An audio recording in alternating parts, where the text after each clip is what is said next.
امیر، بات یہ ہے کہ ہلاکو خان واپس منگولوں کے مرکزی شہر قراقرم کی طرف جا رہا ہے۔ یہ الفاظ سن کر منصور بن احمد چونکا تھا، کچھ پوچھنا چاہتا تھا کہ وہ مخبر خود ہی بول پڑا اور کہنے لگا، امیر، چند دن پہلے منگولوں کے مرکزی شہر قراقرم سے کچھ قاصد آئے تھے جنہوں نے فلسطین میں قیام کیے ہوئے ہلاکو پر انکشاف کیا کہ اس کا بڑا بھائی اور منگولوں کا خاقان منگو خان مر چکا ہے، لہٰذا خاندان کے افراد نے ہلاکو خان کو اپنے مرکزی شہر قراقرم میں بلایا ہے تاکہ نئے خاقان کا انتخاب کیا جا سکے۔ چنانچہ ہلاکو نے واپس جانے کا فیصلہ کیا ہے۔ گو اس کی بیوی گرجستان اور آرمینیا کے حکمران اور ان کے سالاروں کے علاوہ نائٹ اور مذہبی جنگجو جو ہلاکو خان کے لشکر میں شامل ہو کر مسلمانوں کے خلاف لڑنے آئے ہیں، انہوں نے بھی ہلاکو سے استدعا کی ہے کہ واپس نہیں جانا چاہیے۔ اسے یہ بھی ڈراوا دیا گیا کہ اس کے جانے کے بعد مسلمان اس لشکر پر حملہ آور ہوں گے جو وہ پیچھے چھوڑ کر جا رہا ہے اور منگولوں کو نقصان پہنچائیں گے۔ لیکن ہلاکو خان نے اپنے پیچھے ایک بہت بڑا لشکر چھوڑا اور اس لشکر کا کماندار اس نے اپنے سالار کتبوغا کو بنایا ہے، اور اب وہ واپس اپنے مرکزی شہر کا رخ کیے ہوئے ہے۔ وہ جس شہر سے گزرتا ہے وہاں جو منگولوں کے لشکر مقیم ہیں، وہ شہر سے نکل کر چند میل اس کے ساتھ جاتے ہیں، پھر اگلے شہر کے لشکری اس کے ساتھ ملتے ہیں۔ اس طرح ہلاکو خان اپنے بہت بڑے لشکر کے ساتھ جھیل بیکال کا رخ کر رہا ہے۔ یہاں تک کہنے کے بعد وہ مخبر جب رکا تب کچھ دیر خاموش رہ کر منصور بن احمد نے کچھ سوچا، پھر ان مخبروں کی طرف دیکھتے ہوئے وہ کہنے لگا، پہلے یہ بتاؤ کہ ہلاکو خان کے واپس جانے کا راستہ کون سا ہے؟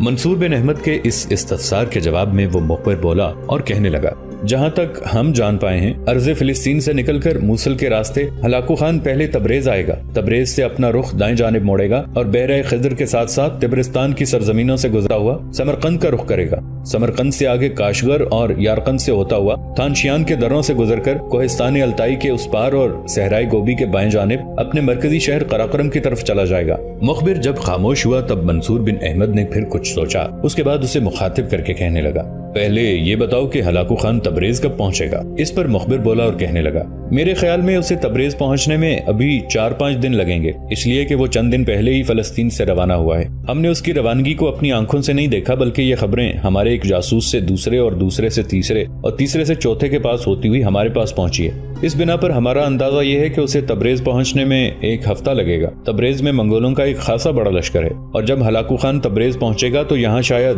چند دن قیام کرے، اس کے بعد وہ تبریز سے نکل کر دائیں سمت کا رخ کرے گا۔ تبریز میں پہلے سے جو منگولوں کا لشکر مقیم ہے وہ بھی اس کے ساتھ تبرستان تک اس کی حفاظت کے لیے جائے گا، اور تبرستان سے مڑ کر وہ دوبارہ تبریز میں آ جائے گا۔ تبرستان سے پھر وہ اپنے مرکزی شہر قراقرم کی طرف بڑھتا چلا جائے گا۔ یہ ساری تفصیل جاننے کے بعد منصور بن احمد نے خوشی کا اظہار کیا، پھر وہ حسام الدین جوکندار اور شرف الدین کردی کو مخاطب کر کے کہنے لگا، میرے عزیز ساتھیو، یہ ہلاکو خان سے انتقام لینے کا بہترین اور عمدہ وقت ہے۔ لشکریوں کو تیار کر دو، اس لیے کہ کل ہم یہاں سے تبریز کی طرف کوچ کریں گے۔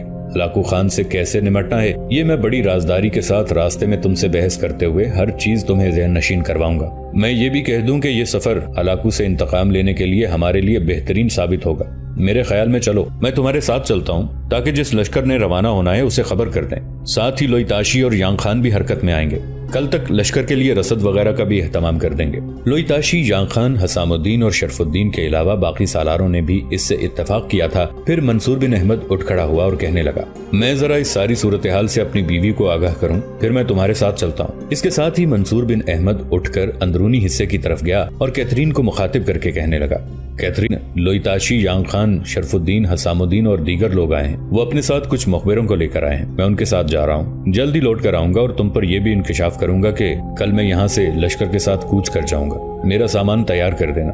کیتھرین نے اس سے اتفاق کیا، چنانچہ صدر دروازے کی طرف بڑھتے بڑھتے ایک بار پھر منصور بن احمد نے مڑ کر کیتھرین کی طرف دیکھا اور کہنے لگا، کیتھرین، میں جا رہا ہوں، صدر دروازے کے علاوہ دیوان خانے کا دروازہ بند کر لینا۔ کیتھرین نے جب اسبات میں گردن ہلائی تب منصور بن احمد اپنی رہائش گاہ سے نکل گیا۔ کافی دیر بعد منصور بن احمد لوٹا۔ اس دوران تک کیتھرین بڑی بے چینی اور بڑی بے تابی سے اس کا انتظار کر رہی تھی۔ اس کا بیٹا جو اب بھاگنے دوڑنے لگا تھا، وہ چونکہ گہری نیند سویا ہوا تھا، لہٰذا کیتھرین اپنے آپ کو اکیلا محسوس کر رہی تھی، اور پھر لوئی تاشی، یانگ خان، شرف الدین، حسام الدین اور دیگر لوگوں کی آمد اور پھر ان کے ساتھ منصور بن احمد کے چلے جانے سے وہ اس بات پر بھی بڑی متفکر تھی کہ شاید پھر کوئی نئی اور بڑی مہم پیش آئی ہے۔ کوئی زیادہ دیر نہ گزری تھی کہ منصور بن احمد لوٹ کر آیا۔ کیتھرین نے جب دروازہ کھولا تو وہ سیدھا سامنے والے کمرے کی طرف گیا جس میں ان کا بیٹا گہری نیند سویا ہوا تھا اور جس کا نام احمد بن منصور رکھا گیا تھا۔ منصور بن احمد جب اپنی نشست پر بیٹھ گیا تب کیتھرین اس کے قریب ہو بیٹھی۔ کچھ دیر تک جستجو بھرے انداز میں وہ منصور بن احمد کی طرف دیکھتے ہوئے اس کے چہرے کا بھی جائزہ لیتی رہی۔ آخر بول پڑی اور کہنے لگی، کیا کوئی اہم معاملہ ہے کہ سب لوگ یہاں آئے؟ کچھ گفتگو کی پھر آپ کو اپنے ساتھ لے گئے؟ ہلکا سا تبسم اس موقع پر منصور بن احمد کے چہرے پر نمودار ہوا اور وہ کہنے لگا، کیتھرین ایک بہت اچھی اور دلچسپ مہم درپیش ہے۔ دیکھو، واپس اپنے مرکزی شہر کی طرف جانے کے لیے ہلاکو خان ایک خاصے بڑے لشکر کے ساتھ تبریز کے راستے صحرائے گوبی کا رخ کرے گا۔ اس کے ساتھ اس کی بیوی، بیٹے اور دوسرے عزیز و اقارب ہوں گے۔ کچھ اہم سپہ سالار بھی اس موقع پر اس کے ساتھ ہوں گے۔ وہ ان شہروں سے ہوتا ہوا شمال کی طرف بڑھے گا جو شہر منگولوں کے قبضے میں ہیں، اور ہر شہر میں جو منگولوں کا لشکر ہے وہ شہر سے نکل کر چند میل دور تک ہلاکو خان کے ساتھ اس کی حفاظت کے لیے جائے گا۔ اس کے بعد یہ لشکر اپنے اپنے شہروں کو لوٹتے رہیں گے۔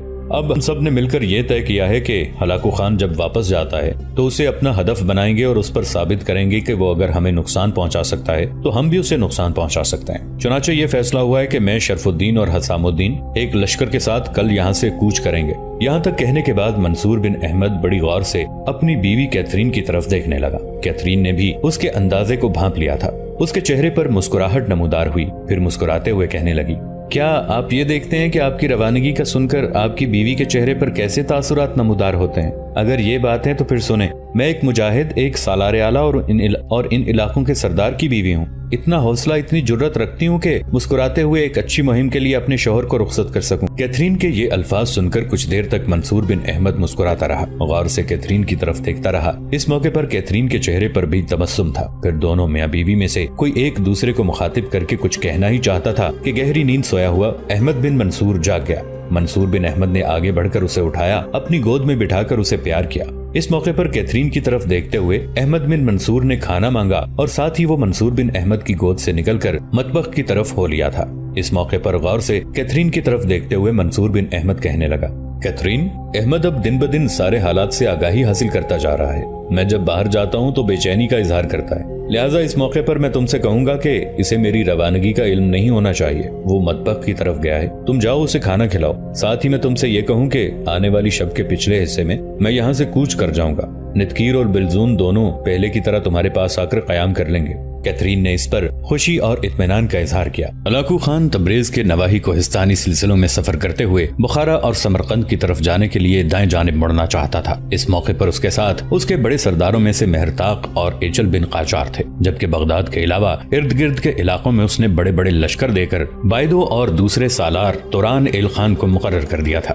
ہلاکو خان اپنے لشکر کے آگے آگے تھا۔ اس کے ساتھ اس کی بیوی دوغوزہ، اس کے 5 بیٹے اباقہ، تراغائی، تگودار، منگو، تیمور اور یشمود تھے۔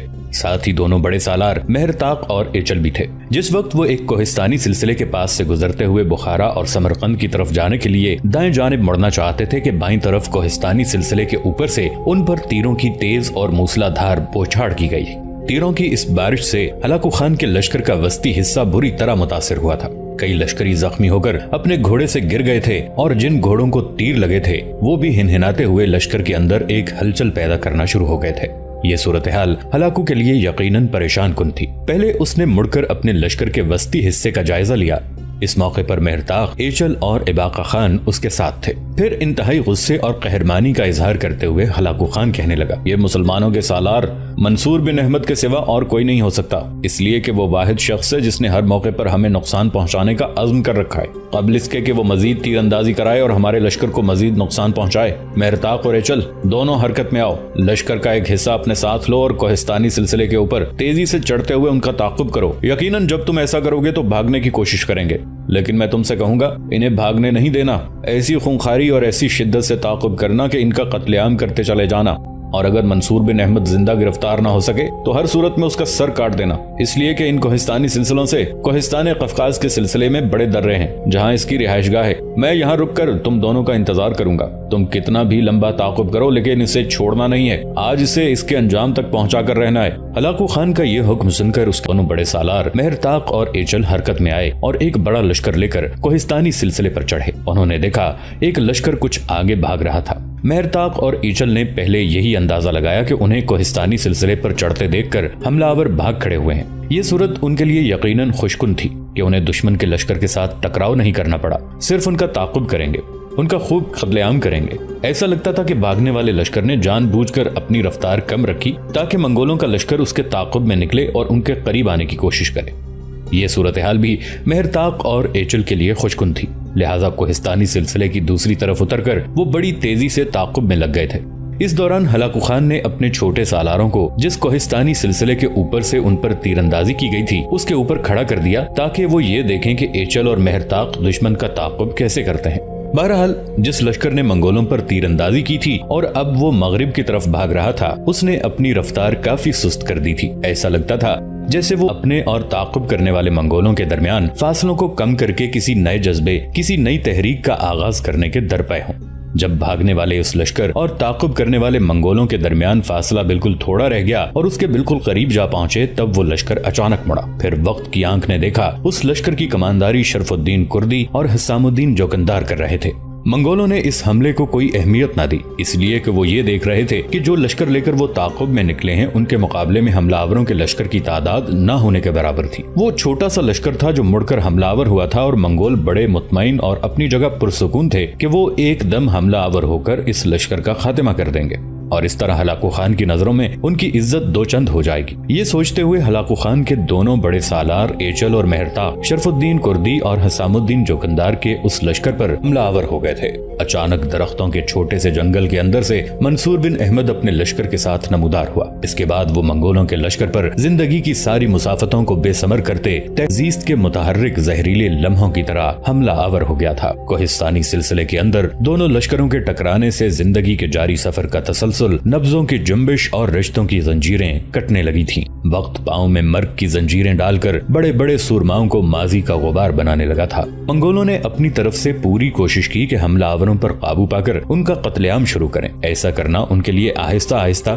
پہلے مشکل اور اب ناممکن دکھائی دے رہا تھا، اور پھر وقت گزرنے کے ساتھ ساتھ منصور بن احمد، شرف الدین اور حسام الدین کے حملوں میں مزید تیزی پیدا ہوتی جا رہی تھی۔ وہ تینوں برابر تکبیریں بلند کرتے جا رہے تھے، اپنے لشکریوں کو للکار رہے تھے، اور ان کی للکار کے جواب میں ان کے لشکری سروں پر کفن باندھ کر منگولوں کے اندر گھس کر ان کا ایک طرح سے قتل عام شروع کر چکے تھے۔ تھوڑی دیر کے مزید ٹکراؤ کے بعد منصور بن احمد، شرف الدین اور حسام الدین نے منگولوں کی ساری سفاکی و کمینگی، گھمنڈ اور تکبر نکال کر رکھ دی تھی۔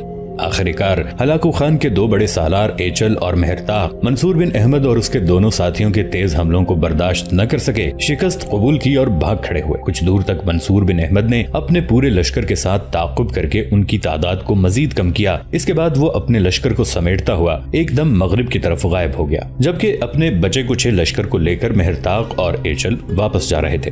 ہلاکو خان نے جو اپنے آدمی کوہستانی سلسلے کے اوپر اس غرض سے کھڑے کیے تھے کہ وہ مہرطاق اور ایچل پر نگاہ رکھیں کہ وہ کس طرح مسلمانوں کے سالار منصور بن احمد کو شکست سے دوچار کرتے ہیں، ہلاکو خان کے مقرر کردہ ان منگولوں کو مہرطاق اور ایچل کا لشکر اس وقت دکھائی دیا جب وہ درختوں کے اس جنگل نما جھنڈ کے مشرق میں آیا اور بھاگتا ہوا لشکر کی طرف آ رہا تھا۔ کوہستانی سلسلے کے اوپر کھڑے ان منگولوں نے یہ بھی اندازہ لگا لیا تھا کہ ان کا لشکر جس قدر گیا تھا اس قدر واپس نہیں آ رہا، بلکہ ان کی تعداد پہلے کی نسبت بہت کم ہو چکی ہے، لہٰذا انہوں نے اندازہ لگا لیا تھا مسلمانوں کے سالار کے ہاتھوں ایچل مہرطاق دونوں کو بدترین شکست کا سامنا کرنا پڑا ہے، اور اب وہ شکست اٹھا کر اپنے بچے کچھ لشکر کو لے کر واپس آ رہے ہیں۔ چنانچہ جلد ہی مہرطاق اور ایچل اس لشکر کو لے کر ہلاکو خان کے پاس پہنچ گئے۔ ہلاکو خان کو پہلے ہی خبر ہو چکی تھی کہ جو لشکر مسلمانوں کے سالار کے تعاقب میں بھیجا تھا، جس کی کمانداری مہرطاق اور ایچل کر رہے تھے، اسے بدترین شکست کا سامنا کرنا پڑا ہے۔ مہرطاق اور ایچل ہلاکو کے سامنے آئے، تب ہلاکو کچھ دیر تک انہیں غور سے دیکھتا رہا، پھر کہنے لگا، پریشان اور فکر مند ہونے کی ضرورت نہیں ہے، اس لیے کہ مسلمانوں کے جس سالار سے ہمارا پالا پڑا ہے وہ اس سے پہلے ہمارے سارے سالاروں کو شکست سے دوچار کر چکا ہے۔ کاش میرے پاس بھی کوئی ایسا سالار ہوتا تو میں اسے جس مہم پر بھیجتا میرے لیے فتح مندی اور کامیابی کی خبریں لے کر آتا۔ مسلمانوں کا یہ سالار جس کا نام منصور بن احمد ہے، یقیناً یہ قضا کا ایک گہرا غبار ہے، جہاں سے گزرتا ہے اپنے پیچھے دھندلکوں سے لبریز اداسی چھوڑتا چلا جاتا ہے۔ اپنا دفاع کرنے کے علاوہ جارحیت اختیار کر کے کامیابی حاصل کرنے کا بھی ہنر جانتا ہے۔ یہاں تک کہنے کے بعد ہلاکو خان جب خاموش ہوا، تب تبریز کا جو لشکر اس کے ساتھ اس کی حفاظت کے لیے وہاں آیا تھا، اس لشکر کا منگول سالار کچھ دیر تک سوچتا رہا، پھر ہلاکو خان کی طرف دیکھتے ہوئے کہنے لگا، خاقان میں آپ کو یقین دلاتا ہوں اگر کسی موقع پر مسلمانوں کے اس سالار کا میرے ساتھ ٹکراؤ ہوا تو میں اس شخص کی گردن کاٹ کر آپ کے پاؤں میں پھینک دوں گا۔ ہم نے خامخواہ اسے سر پر چڑھا رکھا ہے۔ اس کی فتح مندی اور کامیابی کی سب سے بڑی وجہ یہ ہے کہ کبھی وہ کھل کر ہمارے سامنے آیا ہی نہیں، چوروں کی طرح حملہ آور ہو کر نقصان پہنچا کر غائب ہو جاتا ہے یا کبھی شبخون مار کر اپنا مقصد حاصل کر لیتا ہے۔ خاقان اگر یہ مسلمانوں کا سالار کبھی میدانوں میں میرے سامنے آیا تو میں اسے بتاؤں گا کہ یہ اپنے آپ کو بچا کر یا اپنے لشکریوں کی حفاظت کی خاطر کس طرح رزمگاہ سے بھاگنے میں کامیاب ہوتا ہے۔ منگولوں کا وہ سالار تبریز جب تک بولتا رہا، ہلاکو خان مسکراتے ہوئے اسے سنتا رہا، پھر کہنے لگا، اگر کسی موقع پر تم نے ایسا کر دکھایا تو تمہاری حیثیت میرے سب سے بہترین سالاروں میں سے ہوگی۔ مسلمانوں کے سالار نے ہمارے خلاف جو کرنا تھا وہ کر چکا، اب تم اپنے لشکر کو لے کر واپس تبریز چلے جاؤ، ہم یہاں سے مشرق کی طرف کوچ کریں گے۔ چنانچہ منگولوں کا لشکر واپس چلا گیا۔ جب ہلاکو خان اپنے لشکر کے ساتھ بحیرہ خزر کے ساتھ ساتھ شمال مشرق کے رخ پر آگے بڑھتا گیا تھا، منگولوں کے اس سالار نے اپنے خاصے بڑے لشکر کے ساتھ ہلاکو خان سے جدا ہو کر ابھی زیادہ سے زیادہ 4-5 میل کا سفر کیا تھا کہ اس کے سامنے ایک چھوٹا سا لشکر نمودار ہوا جو اس کی راہ روک کے کھڑا ہوا تھا۔ اس لشکر کو دیکھ کر منگول سالار نے اپنے لشکر کو روک دیا، پھر اس کے دائیں بائیں پہلو میں جو چھوٹے سالار تھے انہیں مخاطب کر کے کہنے لگا، یہ جس چھوٹے سے لشکر نے ہماری راہ روکی ہے یہ کس کا ہے؟ اس پر ایک چھوٹا سالار خدشات اور خوف کا اظہار کرتے ہوئے اپنے سالار کو مخاطب کر کے کہنے لگا، کہیں ایسا نہ ہو کہ یہ مسلمانوں کا وہ سالار ہو جس کا نام منصور بن احمد ہے، سانپ کی طرح کہیں سے نمودار ہو کر اب ہماری راہ روک کھڑا ہوا ہو۔ منگولوں کا سالار پیلا ہو گیا تھا، اس نے اسی سالار کو آگے بھیجا تاکہ پتہ لگائے کہ راہ روکنے والا لشکر کس کا ہے۔ چنانچہ وہ منگول سالار آگے گیا، منصور بن احمد کے سامنے جا کھڑا ہوا اور کہنے لگا، تم کون ہو اور ہماری راہ کیوں روکی ہے؟ منصور بن احمد مسکرایا اور کہنے لگا، کیا تم مسلمانوں کے ایسے سالار کو جانتے ہو جس کا نام منصور ہو؟ اگر نہیں تو سنو، میں منصور بن احمد ہوں۔ منگول خوفزدہ ہو گیا، بولا، تم کیا چاہتے ہو؟ وہی پرانا کھیل۔ منصور بن احمد داڑھا تھا۔ منگول کانپ گیا اور بولا، کون سا کھیل؟ منگولوں کا قتل عام۔ وہ منگول مسکرایا اور کہنے لگا، چھوٹے سے لشکر کے ساتھ اتنا بڑا دعویٰ اور اتنے خون آلود ارادے، حیرت ہے۔ ہمارے لشکر پر نگاہ ڈالو، وہ تم پر حملہ آور ہو کر لمحوں کے اندر تمہارا صفایا کر دے گا۔ اس پر منصور بن احمد بولا اور کہنے لگا، تمہارا جو سالار ہے اس نے جو ہلاکو خان کے ساتھ گفتگو کی میرے مخبروں نے مجھ تک پہنچا دی ہے۔ اس نے کہا تھا کہ اگر مسلمانوں کے اس سالار سے کبھی سامنا ہو گیا تو وہ اس کا سر کاٹ کر ہلاکو کے پیروں میں پھینک دے گا، لہٰذا اسے میں موقع فراہم کر رہا ہوں کہ وہ میرے ساتھ ٹکرائے۔ واپس جاؤ، موت کا کھیل، منگولوں کا قتل عام شروع ہو۔ دوستو آج کے لیے اتنا ہی۔ اسی کہانی کی اگلی قسط کے ساتھ بہت جلد حاضر ہوں گے۔ نیچے کامنٹ سیکشن میں اپنی رائے کا اظہار ضرور کیجیے گا۔ ہمارے اس چینل کو سبسکرائب کر کے نیچے موجود بیل آئیکن کو بھی ضرور کلک کیجیے گا۔ اگلی ملاقات تک کے لیے ہمارا اور آپ کا اللہ نگہبان۔